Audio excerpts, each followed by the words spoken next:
Hello everyone, I'm Pradeep Shrestha. Today I'm going to start the chapter 1 part 6, and the topic is transmission media or networking media. Networking media can be defined as simply as the means by which signals or data are sent from one computer to another, either by cable or wireless means. In other words, transmission media are the electronic roadways along which the signals are transferred. When we send or transfer data or signals, they need medium to transfer. Without medium or media, we cannot send or transfer data from one computer to another computer. They need uh, media. We can send data or signals by either through cable or wireless means or through radio waves, microwaves, etc. There are two types of data transmission media or networking media. They are first guided media, second unguided media. First, guided media uses cabling system or cables or wires to transfer data in a specific path.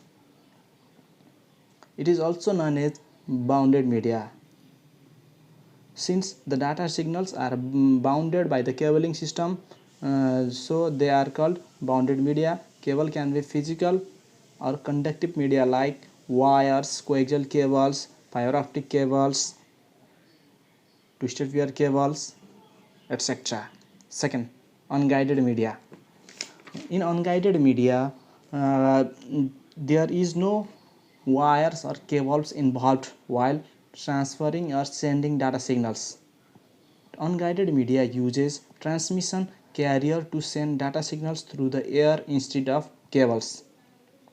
It is electromagnetic waves in the form of radio, microwave, infrared, or others. Unguided media technologies have two distinct advantages over businesses over guided media. First, they are easier to install and reconfigure, and second, they afford client machines a lot of mobility. अब unguided मिडियामा यसमा तारहरू अथवा केबलहरूको जरुरत हुँदैन। यदि data सिग्नलहरू electronic वेभको माध्यमबाट हावाको मार्फतबाट ट्रान्सफर हुन्छ। सो अब यसमा के हुन्छ भन्दाखेरि मेसिनहरू अथवा डिभाइसहरू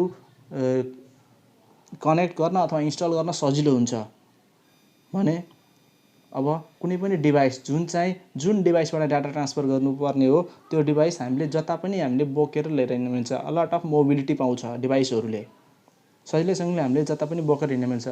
इक्जाम्पलको लागि हाम्रो घरमा हुने वाइफाई यदि हामीले ल्यान्डलाइनमा कनेक्ट गऱ्यौँ भनेको त्यो भनेको guided.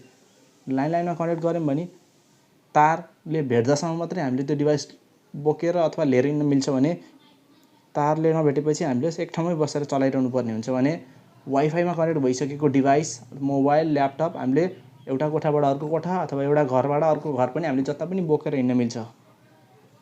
This is the difference between guided and unguided media. There are two types of transmission media. They are guided media and unguided media. In guided media, there are three types.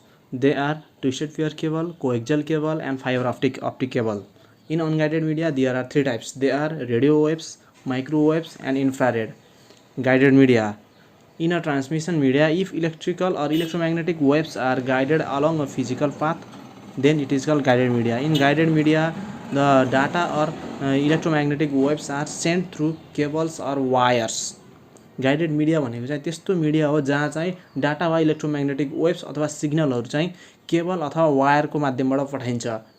Fixed यसको बाटो हुन्छ, guide गरिएको हुन्छ, केबलहरूले guide गर्छ, त्यसैले यसलाई guided media भनेको। Guided media, guided or bounded or wire media are divided into three types. They are twisted pair cable, coaxial cable, fiber optical cable. Here the figure is of types of twisted pair cable. There are two types, unshielded twisted pair cable and shielded twisted pair cable. In figure you can see here, in unshielded twisted pair there is only one cover, plastic cover, but in shielded twisted pair cable, outer polyvinyl chloride is there. There is of blue color, and inside there are double cover which stops or avoids noise from the outside environment. Now twisted pair cable. In twisted pair cable, two pairs of copper wires are twisted with each other to make a pair. There are 4 pairs of copper wire to make twisted pair cable. And there are 2 types of twisted pair cable. They are shielded twisted pair STP cable and unshielded twisted pair UTP cable. UTP, unshielded twisted pair cable. Unshielded twisted pair cable is mostly used twisted pair cable in communication. It consists of 4 twisted pair of metal wires.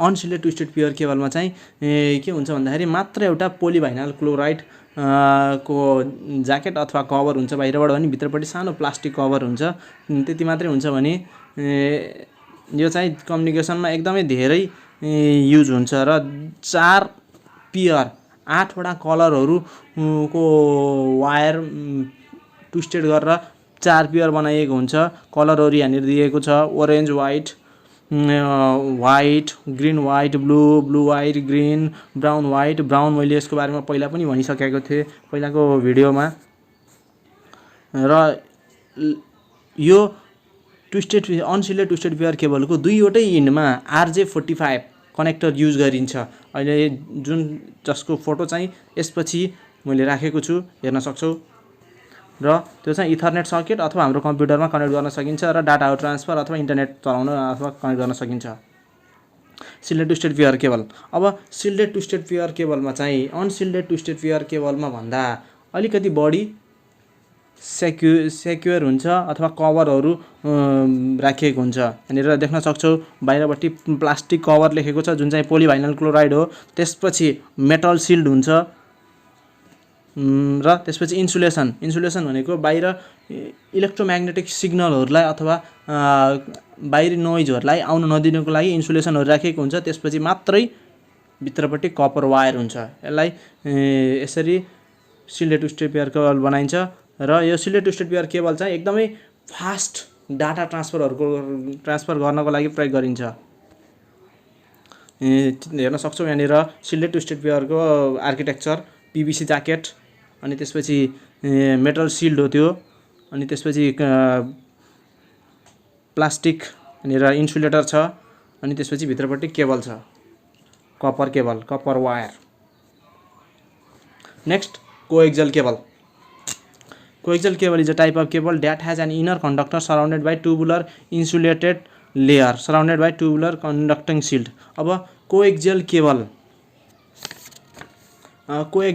चाहिँ एउटा बीचमा एउटा copper wire हुन्छ अलिकति मोटो copper wire जसलाई चाहिँ बाहिरपट्टि इन्सुलेटर हुन्छ अनि त्यसपछि मेटल ब्रेडेड मेटल कभर हुन्छ अनि बाहिरपट्टि फेरि प्लास्टिक कभर हुन्छ यसरी विभिन्न तहमा कभरहरु राखेर बनाएको हुन्छ र यसमा एकदमै हाई फ्रिक्वेन्सी रेन्जको डाटाहरु ट्रान्सफर गर्न सकिन्छ यसको फिगर यहाँनिर हेर्न सक्छौ तिमीहरुले देखेको थियौ होला यो चाहिँ केबल टिभीमा यो कोएक्सियल केबल युज गरिन्छ जुन तिमीहरुले हेरि सक्छौ यहाँनिर आउटर ज्याकेट छ यो पोलिभाइनल क्लोराइड त्यसपछि ब्रेडेड मेटल सिल्ड भनेको कपरहरु हुन्छ र फोइल सिल्ड भनेको यहाँनिर एउटा एल्युमिनियमको कभर हुन्छ र त्यसपछि डाइइलेक्ट्रिक भनेको इन्सुलेटरले चाहिँ बाहिरको नोइजहरुलाई यो कपर वायरमा अथवा कन्डक्टरमा जान दिदैन र बीचको चाहिँ कपर हुन्छ जुन चाहिँ तिमीहरुले देख्न सक्छौ अथवा नदेखेको भए अहिले भर्खरै हेर्न सक्छौ केबल टिभीको वायरमा हुन्छ यो next optical fiber cable an optical fiber cable is a cable containing one or more optical fibers that are used to carry light it is made up of glass or plastic lights and transmit signals in the form of light अब optical fibre केबलमा चाहिँ के हुन्छ भन्दाखेरि यसमा चाहिँ यो चाहिँ भित्री भागमा सिसा हुन्छ जहाँ चाहिँ डाटा सिग्नलहरू अथवा इलेक्ट्रोनिक डाटा सिग्नलहरू लाइटको रूपमा ट्रान्सफर गर्छ र यसको डाटा ट्रान्सफर स्पिड भनेको एकदमै हाई हुन्छ। डाटा लाइटको स्पिडमा ट्रान्सफर हुन्छ। So data transfers in the speed of light. So data transfer rate is high in optical fibre cable. And architecture optical फाइबरहरू छ, बिचमा तारहरू सिसाहरू छ भित्रपट्टि र यहाँनिर धेरै अप्टिकल फाइबर्सहरूलाई कम्बाइन गरेर एउटा वायर बनाइन्छ। बाहिरपट्टि ज्याकेट छ अनि त्यसपछि भित्रपट्टि थुप्रै यहाँनिर कभरहरू छ। वाटर ब्लकिङ बाइन्डर्स भनेको छ जसले चाहिँ पानीहरू भित्र छिर्न दिँदैन, जसले गर्दाखेरि भित्र नोइजहरू छिर्न सक्दैन, डाटा ट्रान्सफर रेटमा इफेक्ट पुर्याउन सक्दैन। यो भयो बिएनसी कनेक्टर। बिएनसी कनेक्टर भनेको कोएक्सियल केबललाई कनेक्ट गराउने एउटा कनेक्टर हो। त्यही केबल वायरलाई हाम्रो टिभीमा अथवा केबल ब्लकमा कनेक्ट गराउने हो। देखिसकेका छौ। यो भयो ट्विस्टेड पेयर केबललाई RJ45 मा कनेक्ट गराएको। यो मैले तिमीहरूलाई प्रिभियस भिडियोमा पनि देखाइसकेको छु। Unguided media. यो अहिलेसम्म हामीले गाइडेड मिडियाको बारेमा पढ्यौँ। Now unguided media. In unguided media there is no wire or cables involved while transferring अथवा sending data. Here information is transmitted by sending electromagnetic signals through free space and hence name unguided media. All unguided media transmission are classified as wireless because no wires are used in unguided media. Unguided media or wireless transmission waves अथवा unguided transmission media are divided into three types. They are radio wave, microwave and infrared. First, radio waves. A radio wave is an electromagnetic wave propagated by an antenna. Radio waves have different frequencies. By tuning a radio receiver to a specific frequency, you can pick up specific signal. Radio signals have very long wavelengths. अब कुनै एउटा antenna अथवा स्टेसनबाट त्यहाँनिर डाटाहरू digital साउन्डलाई analogue वेभमा अथवा radio फ्रिक्वेन्सीमा radio वेभमा convert गर्छ र त्यसलाई amplify गरेर हावामा छोडिदिन्छ। यसरी हावाको माध्यमबाट त्यो वेभहरू हाम्रो एफएमसम्म आउँछ अनि हाम्रो एफएमले क्याच गर्छ अनि त्यसलाई फेरि अडियो साउन्डमा कन्भर्ट गरेर हामीलाई सुनाइन्छ। यसरी रेडियो वेभहरूबाट पनि डाटाहरू ट्रान्सफर गर्न सकिन्छ र यसको क्यापेसिटी भनेको radio 10 kilohertz to 1 gigahertz. Radio wave यहाँनिर ट्रान्समिटर छ अनि ट्रान्समिटरको साइडमा एन्टेना छ। ट्रान्समिटरले एन्टेनामा त्यो वेभहरू दिन्छ, एन्टेनाबाट वेभहरू छोडिन्छ र त्यसपछि रिसिभरको एन्टेनामा पुग्छ। रिसिभरले रिसिभ गर्छ अनि रिसिभर भनेको रेडियोले रिसिभ गर्छ अनि त्यसपछि हामीलाई अडियोको रूपमा सुनाउँछ। यसरी रेडियो वेभहरूबाट अथवा रेडियो वेभ भनेको टेलिभिजन ब्रोडकास्टिङ पनि पर्छ है यसमै। Next, infrared. Infrared is a wireless transmission media that sends signals using infrared light waves. अब यसमा चाहिँ के हुन्छ भन्दाखेरि लाइट लाइटबाट डाटाहरू ट्रान्सफर गरिन्छ। जस्तो कि इक्जाम्पलकै लागि तिमीहरूले टिभी र टिभीको रिमोट त्यहाँनिर के हुन्छ, रिमोट चलाएर हेर त्यहाँनिर रिमोटको सेन्सरनिर लाइट बलिरहेको हुन्छ, त्यही लाइटबाट डाटाहरू ट्रान्सफर हुन्छ। Also requires a line of sight transmission that required by microwaves. अब इन्फ्रारेडमा चाहिँ कुनै एउटा सेन्डर र रिसिभर चाहिँ एउटै साइडमा लाइन अफ साइट भनेको देखिने ठाउँ हुनुपर्छ, नजिकै हुनुपर्छ, धेरै टाढासम्म यसले भेट्दैन। अब इक्जाम्पलहरू इन्फ्रारेड यहाँनिर टिभी र रिमोट देखाइएको छ जहाँ when we press any button of the remote then the data are transferred through the infrared light. Then the sensor of TV receives it and performs the task according to the data or order. And the distance should not be so much far, it should be limited inside a room only. If the distance is far, then the receiver will not get the data sent by the remote through the light, then it will not be performed. यो चाहिँ distance चाहिँ एकदमै थोरै मात्रामा हुनुपर्छ, धेरै भयो भने यसले काम गर्न सक्दैन, कनेक्ट नै हुँदैन। सेन्डरले डाटा सेन्ड गर्छ तर रिसिभरले रिसिभ गर्न सक्दैन, यसको आउट अफ रेन्ज हुन्छ। अर्को इक्जाम्पल भनेको ब्लुटुथ। हाम्रो मोबाइलमा भएका डाटाहरू ब्लुटुथको माध्यमबाट सेन्ड गर्नु पर्यो भने त्यसमा इन्फ्रारेड ट्रान्समिसन मिडिया प्रयोग गरिन्छ। अब यसमा चाहिँ डाटाहरू लाइटको रूपमा नभई सिग्नलको रूपमा, वेभको रूपमा ट्रान्सफर हुन्छ। रिमोटमा के थियो, लाइटको रूपमा ट्रान्सफर हुन्थ्यो भने यसमा चाहिँ वेभको रूपमा ट्रान्सफर हुन्छ र एउटा मोबाइलमा ब्लुटुथ अन गरेर अर्को मोबाइल अथवा कम्प्युटरमा कनेक्ट गरिसकेपछि त्यहाँबाट डाटाहरू ट्रान्सफर गर्न सकिन्छ र यसको रेन्ज चाहिँ धेरै हुँदैन, एकदमै थोरै हुन्छ, सर्टेन मिटरसम्म मात्रै हुन्छ। त्योभन्दा बढी गयो भने डिस्कनेक्ट हुन्छ, जसले गर्दा डाटा ट्रान्सफर रोकिन्छ अथवा क्यान्सल हुन्छ। Next microwave. अब माइक्रोवेभ भनेको चाहिँ फेरि एकदमै हाई स्पिड सिग्नल ट्रान्समिसन गर्ने एउटा मिडिया हो। अब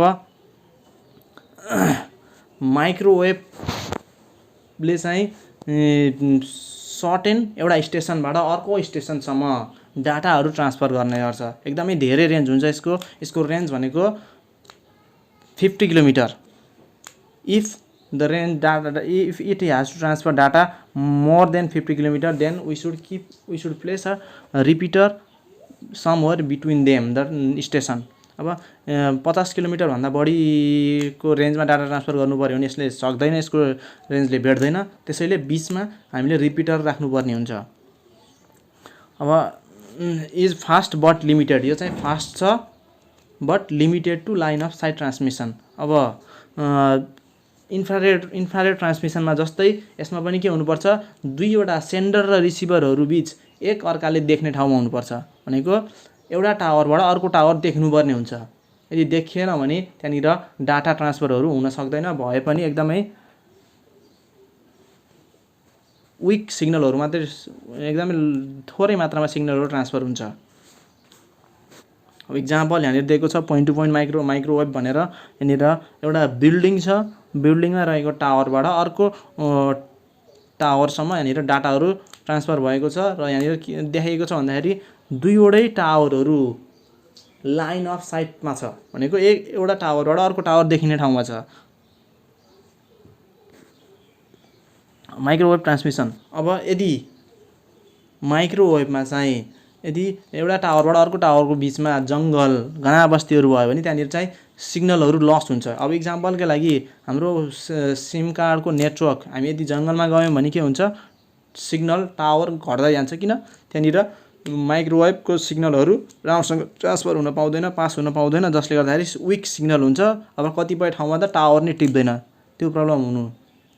अब यहाँनिर टावरहरू छ, दुई तिन ठाउँमा टावरहरू राखिएको छ, जसले गर्दाखेरि एउटा टावरबाट अर्को टावर देखिएको छ र डाटा सिग्नलहरू ट्रान्सफर भइरहेको छ माइक्रोवेभको रूपमा। This is for this video. Thank you.